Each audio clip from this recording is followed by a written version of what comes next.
Hello once again, children.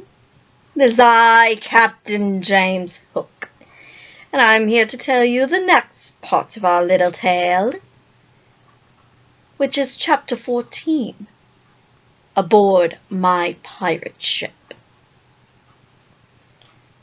One green light, squinting over Kidd's Creek, which is near the mouth of the Pirate River, marked where the brig, the Jolly Roger, lay low in the water.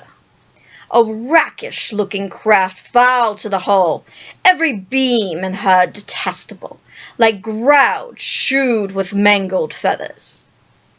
She was the cannibal of the seas, and scarce needed a watchful eye, for she floated immune in the horror of her name. She was wrapped in the blanket of night, through which no sound from her could have reached the shore. There was little sound, and none agreeable, save the whirl of the ship's sewing machine, at which Smee sat, almost industrious and obligating. The essence of a commonplace, pathetic Smee. I know not why he was so infinitely pathetic, unless it were because he was so pathetically unaware of it. And even strong men had to turn hastily from looking at him. More than once on summer evenings he had touched the fount of my tears and made it flow. Of this, as almost anything else, Smee was quite unconscious. A few pirates leant over the bulwarks, drinking in the miasma of the night. Others sprawled over barrels, over games of dice and cards. The exhausted four who had carried the little house lay prone on the deck, where even in their sleep they rolled skilfully to this side or that out of my reach, lest I should claw them mechanically in passing. And I trot the deck in thought, "O man unfathomable! It is my hour of triumph. Peter has been removed forever from my path, and all the other boys were in the brig about to walk the plank. It was the grimiest deed since the days I had brought barbecue to heel, and knowing as how vain a man is, could you be surprised that I now paced the deck unsteadily, bellied out by the winds of my success? But there was no elation in my gut, which kept pace with the action of my sombre mind. I was profoundly dejected, as I was often thus when communing with myself aboard ship in the quietude of the night. It was because I was so terribly alone. This unscrupulous man before you never felt more alone than when surrounded by his dogs. They were socially inferior to me. Hook was not my true name. To reveal who I really was would, even at this date, set the country in a blaze. But as those who read between the lines must have already guessed, I have been at a famous public school.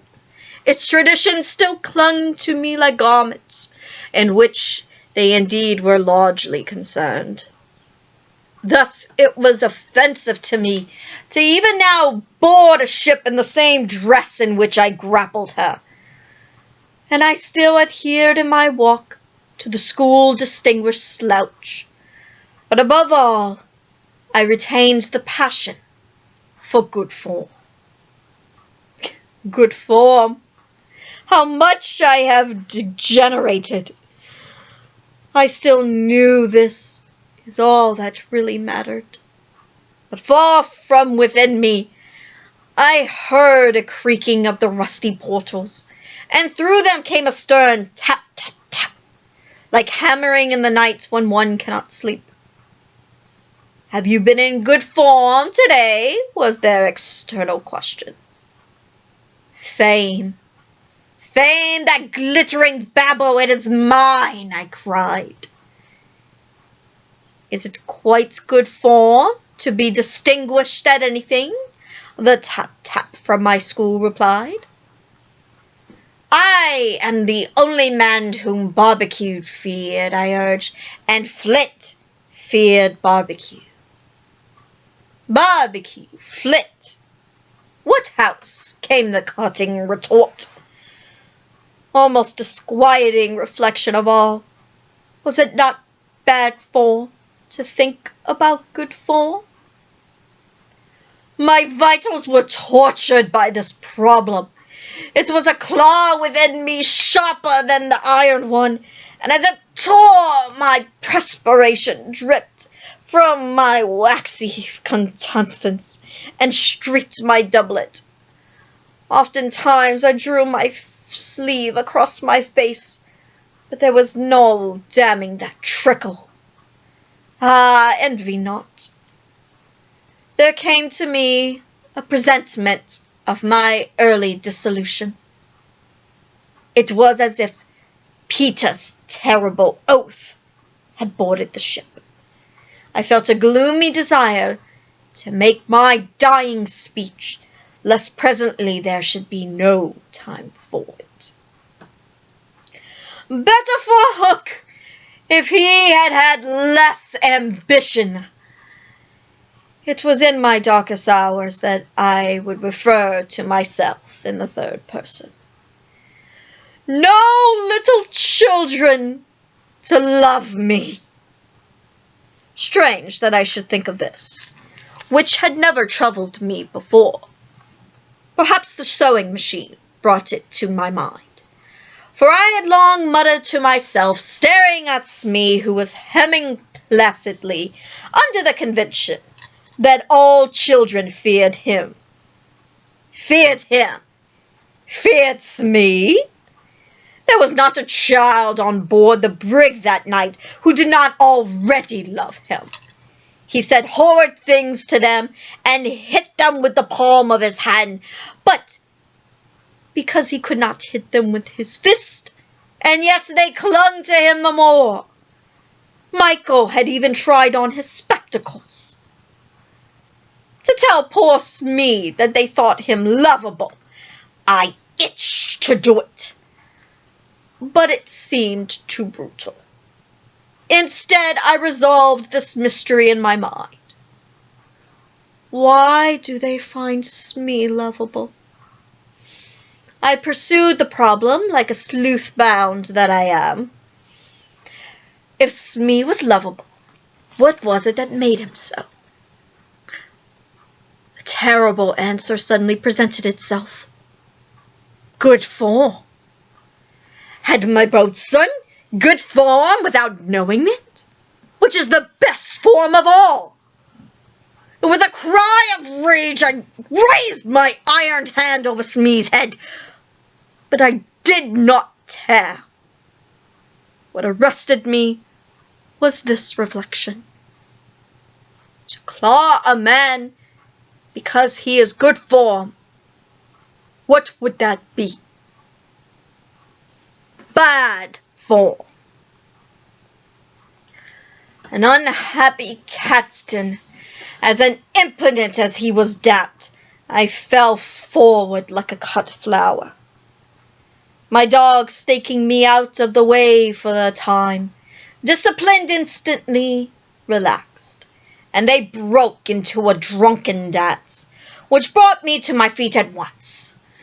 All traces of human weakness gone, as if a bucket of water had passed over me. Quiet, you scrugs, I cried, or I'll cast anchor in you. And at once the din was hushed. Are all the children chained, so they cannot fly away? Aye, aye. Then hoist them up. The wretched prisoners were dragged from the hull, all except Wendy, and ranged in line in front of me.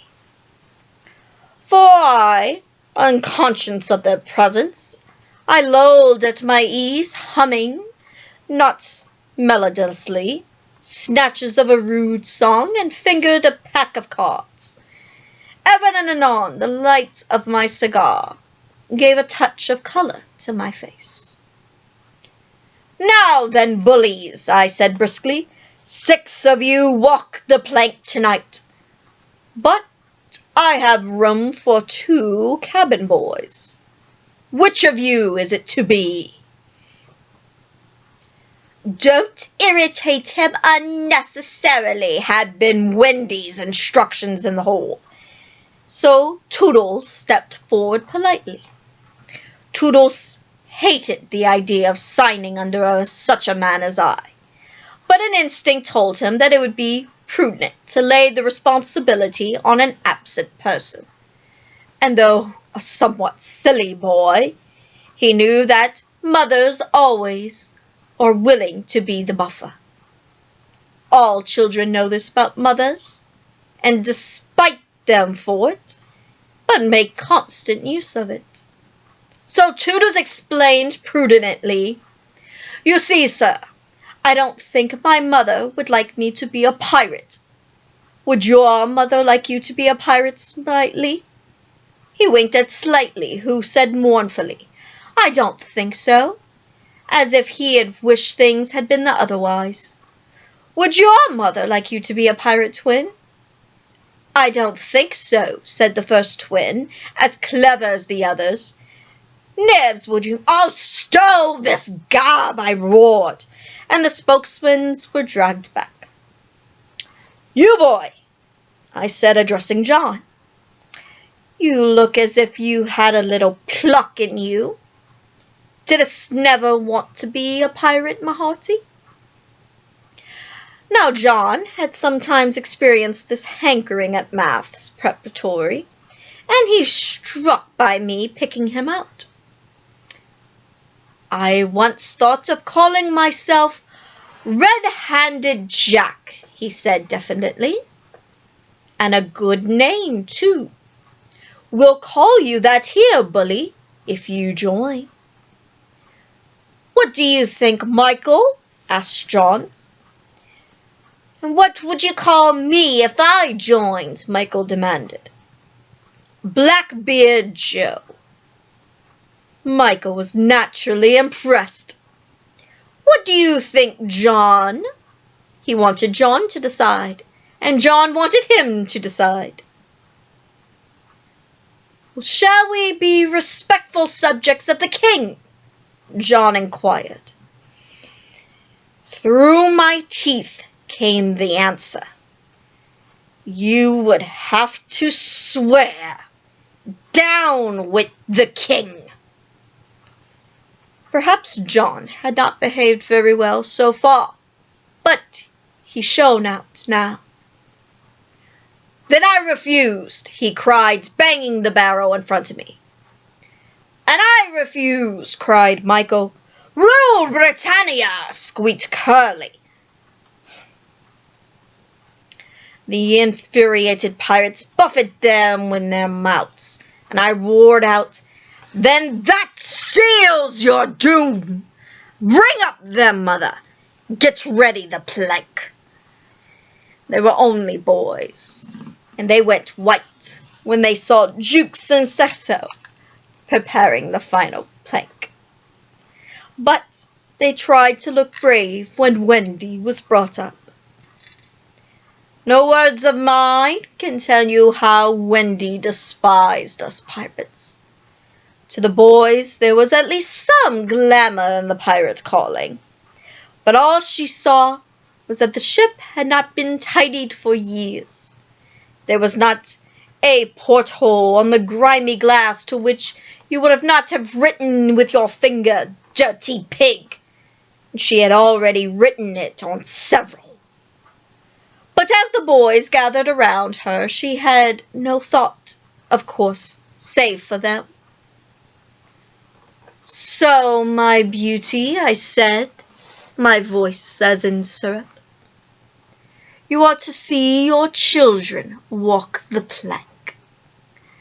Fine gentleman though I was, the intensity of my communings had soiled my ruff, and suddenly I knew she was gazing at it. With a hasty gesture, I tried to hide it, but I was too late. "Are they to die?" asked Wendy, with a look of such a frightful contempt that I nearly fainted. "They are," I snarled. "Silence all!" for a mother's last words to her children. At this moment, Wendy was grand. "These are my last words, dear boys," she said firmly. "I feel that I have a message to you from your real mothers, and it is this: we hope our sons will die like English gentlemen." Even the pirates were awed, and Toodles cried out hysterically, "I am going to do what my mother hopes." "What are you going to do, Nibs?" "What my mother hopes." "What are you going to do, Twin?"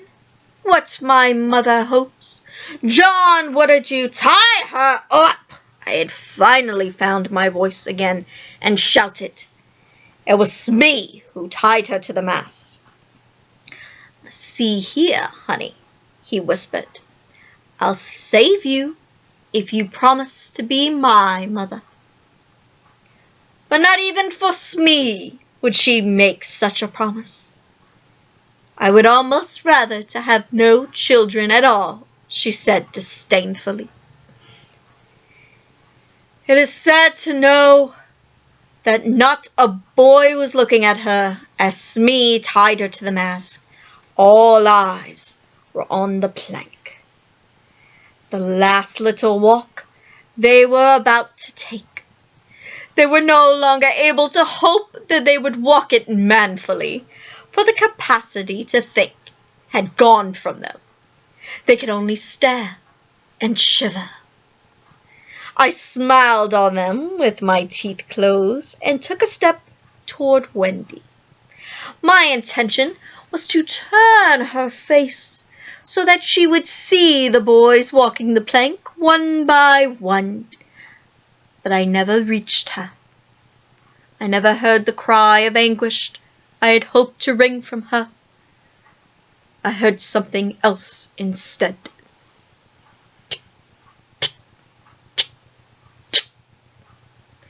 It was the terrible tick-tock of the crocodile. They all heard it. Pirates, boys, Wendy. And immediately every head was blown in one direction. Not to the water, whence the sound proceeded, but towards me. All knew that what was about to happen concerned me alone, and that from being actors, they were suddenly become spectators.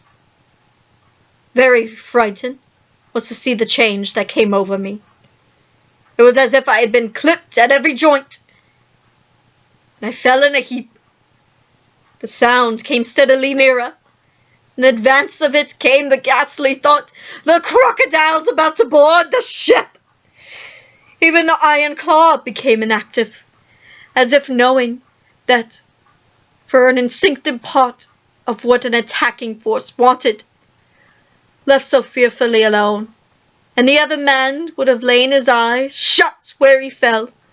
But my gigantic brain was still working, and under its guidance I crawled on my knees along the deck, as far from the sound as I could go, and the pirates respectfully cleared a passage for me. But it was only when I brought up against the bulwarks I spoke. "Hide me!"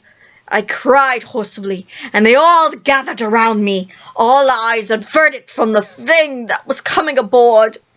They had no thought of fighting it. It was fate. Only when I was hidden from them did curiosity loosen the limbs of the boys, so that they rushed to the side of the ship to see the crocodile climbing up. Then they got the strangest surprise of the night of nights. For it was no crocodile that was coming to their aid. It was Peter Pan. He had signed for there not to vet any cry of admiration that might arouse suspicion, and he went on ticking. Tick, tick, tick.